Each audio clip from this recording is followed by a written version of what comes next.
स्वागत है ब्रेक के बाद आपकी बात में। और डॉक्टर रमेश पोखरियाल निशंक जी इस वक्त मेरे साथ मौजूद है और बड़ी अच्छी चर्चा चल रही है। एक जो रास्ता निशंक जी ने तय किया था, जो रास्ता लेकर निशंक जी चले थे, जो मिशन लेकर चले थे, कितना उसमें कामयाब है। और अगर हम एक आदर्श व्यक्ति के तौर पर देखते हैं तो उसमें निशंक जी कहीं ना कहीं सबसे ऊपर दिखाई देते हैं उत्तराखंड की राजनीति में। निशंक जी, एक कविता मैंने आपकी पढ़ी थी कि अभी भी है जंग जारी और वेदना सोई नहीं है। ये क्या फिट बैठती है आपके ऊपर पूरी तरह? ये कविता बहुत छोटी सी है जी। और ए वतन तेरे लिए जो मेरे कविता संग्रह है, जो गीत का संग्रह है, जब राष्ट्रपति अब्दुल कलाम साहब ने इसका लोकार्पण किया था तो उनको ये कविता बहुत पसंद आई थी। तो उन्होंने उसको टाइप करके बड़े उसमें रखा था कि अभी भी है जंग जारी, वेदना सोई नहीं है, मनुष्यता होगी धरा पर, संवेदना खोई नहीं है। क्योंकि जंग तो देश की आज़ादी के बाद भी जारी है, इसलिए तब तक जारी रहेगी।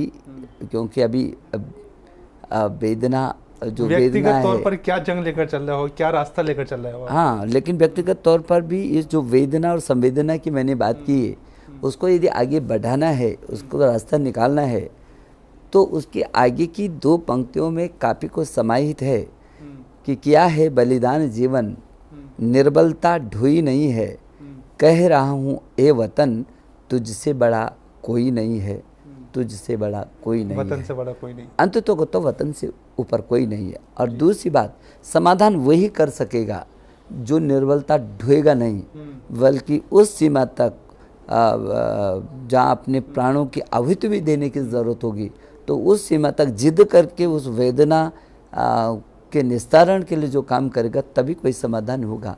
ये उसका निष्कर्ष है। तो अटल जी के आदेश पर आप राजनीति में आए। अटल जी के आदेश के बाद आप जो आपको जिम्मेदारी मिली उत्तराखंड के निर्माण से पहले देखिए, उत्तराखंड के बाद देखिए, एक मिशन जो था आपका, एक मिशन विज़न जो लेकर चले थे आप, उस विज़न में कहाँ तक पहुँचे हैं आप? देखिए, मैं ये कह सकता हूँ बहुत भरोसे के साथ कि मैंने राजनीति में कभी समझौते नहीं किए। राजनीति में मैंने कभी दबाव नहीं न किया, न दिया, न सहा। और मेरा सौभाग्य है कि कभी मुझ पर किसी का दबाव नहीं रहा, कभी नहीं रहा। जो वक्त मेरे को राजनीति में मिला उसका मैंने बेहतर तरीके से, जितनी मेरी शक्ति सामर्थ्य था, जितना मेरा वजन था, जो मेरा मिशन था, उस सब को मैंने अहरनिश किया। मैंने 24 घंटे में से 20 घंटा काम किया है। और इसलिए चाहे उत्तर प्रदेश में मैं 2-3 बार विधायक के रूप में रहा हूँ, चाहे वो तमाम समितियों के कहीं अध्यक्ष, कहीं सदस्यों के रूप में रहूँगा, और चाहे फिर उत्तर प्रदेश में पर्वतीय विकास मंत्री रहूँगा। मैं पहले ही बार में कैबिनेट मंत्री बना था, पर्वतीय विकास मंत्री, और 3-3, 4-4 राज्य मंत्री मेरे साथ थे। और फिर दोबारा अटल जी की निर्देश पर मुझे रामपर प्रकाश गुप्ता जी के साथ उत्तर प्रदेश का संस्कृति मंत्री बनाया गया। तो भी मैंने बहुत काम किया, चाहे पर्वतीय विकास मंत्रालय के कार्यकाल का देखा जाए, चाहे वो उत्तर प्रदेश के संस्कृति मंत्री के रूप में मुझको देखा जाए। मुझे बहुत संतुष्टि है कि मैंने बिल्कुल नए विज़न के साथ काम करने की कोशिश की। और फिर चाहे राज्य बनने के बाद वित्त मंत्रालय मेरे पास रहा, नियोजन मंत्रालय मेरे पास रहा। आज भी जो वित्त का हमने सशक्त आधार स्थापित किया, देश की आज़ादी के बाद उत्तराखंड पहला है देश का ऐसा राज्य जिसने बहुत कम समय में उसकी शिखर तक पहुंचाए हो। 100 दिन में जो इतिहास रचा राजस्व का, जो अभी तक 165 करोड़ रुपया राज्य बनने से पहले कर राजस्व आता था, जो आज 4000 करोड़ से भी ऊपर चला गया। तो किसी राज्य ने इतनी प्रगति नहीं की। तो चाहे वित्त मंत्रालय हो, चाहे नियोजन मंत्रालय हो, बहुत सारे मंत्रालय उस समय मेरे पास थे। फिर मैं 2007 में स्वास्थ्य मंत्री बना, और स्वास्थ्य मंत्री के रहते हुए भी चाहे 108 नंबर की गाड़ी रही हो, जिसने अपने एशिया में अपना इतिहास बनाया है, और जिसने तमाम लाखों लोगों के जीवन की रक्षा की है, और स्वास्थ्य मंत्री के रूप में चाहे वो सचल चिकित्सालय 1 करोड़ का ऐसा चिकित्सालय जिसके अंदर अल्ट्रासाउंड मशीन हो, एक्सरे मशीन हो, ईसीजी हो, तमाम विशेषज्ञ डॉक्टर हों, और वो दौड़ता हुआ सड़क पर दौड़ता हुआ अंतिम छोर के गांव तक भी वो 1 करोड़ 1.5 करोड़ का अस्पताल दौड़ रहा हो, लोगों ने कल्पना भी नहीं की होगी। तो तभी हमने बहुत काम किए, और चाहे विज्ञान प्रौद्योगिकी रहा, मैंने विज्ञान सिटी की स्थापना की, बहुत सारे काम उस समय भी किए।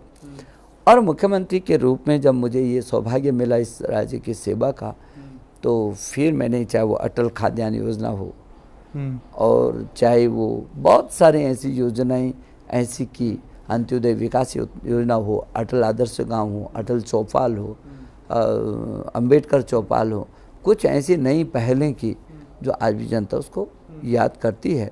और जो मैंने विज़न 2020 बनाया था कि 2020 तक हम इस राज्य को इसके शिखर पर पहुंचाएंगे, देश का एक मॉडल स्टेट के रूप में स्थापित कर देंगे, वो यात्रा हमारी बहुत तेज़ी से बढ़ी। आज भी उस यात्रा की प्रतीक्षा है लोगों को। जब भी मुझे मौका मिलेगा ऐसी यात्रा पर आगे बढ़ने का, तो मैं अपने विजन ये अंतिम समय में जो चुनाव से पहले जो आपको कुर्सी से हटाया गया, मुख्यमंत्री की जिम्मेदारी से आपको हटाया गया, खंडूरी जी को लाया गया, खंडूरी ज़रूरी का नारा चला। हालांकि भाजपा 19 साबित हुई चुनाव में, 20 साबित नहीं हो सकी कांग्रेस से, 31-32 में पीछे रही। तो क्या आपको लगता है मन में एक भाव तो कहीं ना कहीं होगा कि जिस विज़न 2020 को लेकर डॉक्टर निशंक जी चल रहे थे, उसे पार्टी ने ही पूरा नहीं करने दिया? अब पार्टी की अपनी व्यवस्था है, मैं पार्टी का एक सदस्य हूँ, तो पार्टी जिस मोर्चे पर भी मुझको खड़ा करती है, मैं उस मोर्चे पर खड़ा होता हूँ। तो इसलिए मैं ये समझता हूँ कि यदि पार्टी ने तय किया कि अब मुझे राष्ट्रीय उपाध्यक्ष होना है, मुझे मुख्यमंत्री पद से इस्तीफा देना है, तो मैंने बिना एक सेकंड भी विचार किए और मैंने इस्तीफा दिया और मैं राष्ट्रीय उपाध्यक्ष बन गया। उस वक्त आप शायद देहरादून में भी नहीं थे, बाहर किसी हाँ, मैं कार्यक्रम में था। मैं अंत्योदय विकास की जो मेरी यात्रा थी, जो हर विधानसभा में मैं अंत्योदय विकास यात्रा कर रहा था, वो यात्रा भी मेरी पूरी नहीं हो पाई थी। तब मैं टेहरी के घनसाली के बहुत दूरस्थ क्षेत्र में था जब इस यात्रा को मैं कर रहा था, जब मुझे सूचना दे करके दिल्ली बुलाया गया था। लेकिन मुझे कोई दुख नहीं है, मुझे अपनी इस बात का संतोष है कि जिस मोर्चे पर भी मेरी पार्टी ने मुझको खड़ा किया है, मैंने उसका रिजल्ट अपनी पार्टी को दिया है, और इसलिए मुझे कोई दिक्कत नहीं, मुझे कोई दुख भी नहीं। मुख्यमंत्री भी पार्टी ने बनाया और राष्ट्रीय उपाध्यक्ष भी पार्टी ने बनाया, तो इसलिए मुझे जो मौका मिला है उस मौके का मैंने बेहतर तरीके से उपयोग किया है। विजय बहुगुणा जी के कार्यकाल में पिछले अगर हम बात करते हैं 2012 के बाद, विधानसभा चुनाव के बाद विजय बहुगुणा जी को हटाकर हरीश रावत जी को लाए। उसके बाद उन्होंने तेज़ी दिखाने की कोशिश की है हरीश रावत जी ने। क्या आपको लगता है कि आज कांग्रेस जो कहीं पीछे बहुत छूट गई थी, वो आगे बढ़ने लगी है, भाजपा को टक्कर देने लगी है? बिल्कुल नहीं। हरीश रावत जी मेरे बड़े भाई हैं और उनसे भी लोगों की बहुत अपेक्षाएं थी। इतनी जल्दी करने की जरूरत नहीं थी उनकी कि लोगों में अविश्वासी हो गया, ये आदमी केवल बोलता बोलता करता कुछ नहीं है। आप बोल रहे हैं, पीछे के काम आपके छूट गए हैं, आप पूरी ताकत के साथ पीछे के कामों को भी करते चले जाते तो लोगों को भरोसा होता है। अब वो 10,000 करोड़ की आपने घोषणा कर दी, हुआ कुछ नहीं, तो लोगों को स्वतः ही लगा कि अच्छा चुनाव था इसलिए उनकी पार्टी ने भेजा, और बहुगुणा जी ने 10,000 करोड़ की ऑलरेडी घोषणा कर रखी थी, तो 10,000 ये भी कर देंगे, तो 20,000 करोड़ की हो गई। हो सकता है अभी चुनाव का आते यदि कोई वक्त होता तो 30 भी भेज देते, 10,000 करोड़ की वो भी करते। तो ये पार्टी का इस रूप का जो विजन था और जो इन्होंने जल्दी की, उसमें विश्वास को खोया है उन्होंने। ये कांग्रेस ही कहते हैं कि हमने दोबारा जन्म दे दिया है कांग्रेस को उत्तराखंड के अंदर, जो एक पीछे छूट गई थी, आज वो आज सबसे आगे दिखाई दे रही है। वो तो वक्त बता देगा अभी जी, वो वक्त बता देगा। बस इतने कहना चाहता हूँ कि उत्तराखंड की 5 की 5 सीटें भारतीय जनता पार्टी को मिलेंगी। क्या लग रहा है कि तीनों पूर्व मुख्यमंत्री मैदान में हैं और तीनों की जो एक साख दाव पर लगी हुई है? निशंक जी पहली बार चुनाव में उतरे हैं, हरिद्वार से जिम्मेदारी संभाली है, किस तरह का माहौल है? नहीं, कोई साख दाव पर नहीं, मैं तो चुनाव को चुनाव के हिसाब से लेता हूँ। मैंने कभी प्रतिष्ठा का सवाल नहीं बनाया, ये तो व्यवस्थाएं हैं। मुझे याद आता है कि जब मैं पहली बार 91 में विधानसभा में चुन कर के गया था, तो विश्वविद्यालय के एग्जीक्यूटिव काउंसिल ईसी के चुनाव हुए और कार्य परिषद के चुनाव हुए। कार्य परिषद के चुनाव हुए तो विधायकों को वहाँ से भी नामित करके राज्यपाल भेज देते थे, तो वो भी इसी में आ जाते थे। लेकिन मैंने कहा मैं चुनाव लड़ूंगा। सबने मुझे बहुत समझाया, आप एमएलए हो गए हैं, कहीं चुनाव हार गए, ये छोटा सा ईसी का चुनाव है। तो लेकिन मेरे मन में आया, मेरे बारे में लोगों को क्या धारणा है मुझे कम से कम पता चल जाए। मैंने कहा उसमें सारे प्रोफेसर और प्रिंसिपल देते हैं डिग्री कॉलेज के उस मतदान को, वो चिन्हित लोग होते हैं। तो मैंने चुनाव लड़ा तमाम लोगों के मना करने के बाद भी, और मैं जीता। हार भी सकता था, तो हार जाता तो मेरी प्रतिष्ठा दांव पर लग गई। मैंने कभी नहीं देखा, मैंने इतना ज़रूर, अभी भी हरिद्वार से तो मैं चुनाव लड़ना नहीं चाहता था, मेरा मन भी नहीं था। अभी तो मैं एमपी के चुनाव के लिए तैयार ही नहीं था मन से, लेकिन मेरी पार्टी ने आदेश दिया कि हमको तीनों पूर्व मुख्यमंत्रियों को चुनाव में लड़ाना है। ठीक है, आपने मन बना दिया तो मैं भी मन बनाता हूँ, और मैंने मन बनाया। ये जो भाजपा की अगर आज हम बात करते हैं, जो ये गुटबाजी वाली बात चलती है कि 3 खेमे हैं, एक निशंक जी का खेमा है, कोश्यारी जी का खेमा है, खंडूर जी का खेमा है, और ये बच्चीदा नाराज़ है, मदन कौशिक जी नाराज़ है। क्या ये एकजुटता दिखाने की कोशिश नहीं करती भाजपा, या फिर ये जो बाहर बातें निकलती हैं, ये जो अंदरूनी बातें, जो पार्टी फोरम की बातें मीडिया के सामने आती हैं? नहीं, ऐसा तो कभी भी नहीं हुआ होगा। अब किसी ने कभी ये नहीं बोला होगा कि निशंक जी के गुट ने ये कर दिया, कभी भी नहीं। हमारे यहाँ गुट है ही नहीं। निशंक जी ने गुटबाजी पर कभी भरोसा किया ही नहीं। हम तो बड़े विजन को लेकर के चलते हैं। मैं लोगों को कहता हूँ लंबी लकीर खींचो, छोटी छोटी अपने आप जो है वो अपने आप छोटी हो जाएगी। यदि हमें दम है तो छोटी छोटी लकीरों पर उलझे क्यों हो, अपना काम करते चले जाओ ना, बड़ी लकीर खींचो। और मैंने वही जीवन में किया। मैंने कभी किसी को छोटी लकीर को या लकीर मिटाने की कोशिश नहीं की। मैंने बड़ी लकीर खींचने की तो कोशिश की, लेकिन ज़बरदस्ती किसी को वो करने की कभी भी कोशिश नहीं की। गुटबाजी कुछ नहीं है यहाँ, सभी लोग एकजुट हैं। थोड़ा बहुत जब बड़ा परिवार आता है तो छोटी छोटी बातें कभी आती हैं, लेकिन वो समय रहते निस्तारित होती हैं। तो ये जो पीछे से आपके पीछे जो एक वो जो देखा ही दोनों पार्टी में, भाजपा भी, कांग्रेस भी कम नहीं है, भाजपा में जो पीछे कुर्ता खींचने वाले लोग जो होते हैं ये, हाँ, मेरी ताकत बढ़ी है, इसमें कोई दो राय नहीं। बहुत सारे लोग हैं जो मेरे को जानकारी मिलती है तो मैं निराश नहीं होता हूँ। मुझको लगता है मेरी ताकत बढ़ रही है। यदि सब लोगों का केंद्र निशंक बना है, टारगेट निशंक बना है, तो ये मानना चाहिए कि निशंक की ताकत बढ़ी है, और मैं और मजबूती से उस ताकत को आगे बढ़ाता हूँ। मेरे साथ लोग जुड़ते हैं। मेरा सौभाग्य है कि लोग मुझ पर भरोसा करते हैं, क्योंकि कभी मैंने ज़िंदगी में किसी को राजनीति में धोखा नहीं दिया। जो कहा ताकत के साथ कहा, हुआ या नहीं हुआ इस बात की मैंने परवाह नहीं की। और मैंने इस बात की भी परवाह राजनीति में नहीं की कि यदि मैं ये निर्णय लूँगा तो मेरा हित होगा या अहित होगा। मैंने कभी इस बात की परवाह नहीं की, चिंता ही नहीं की।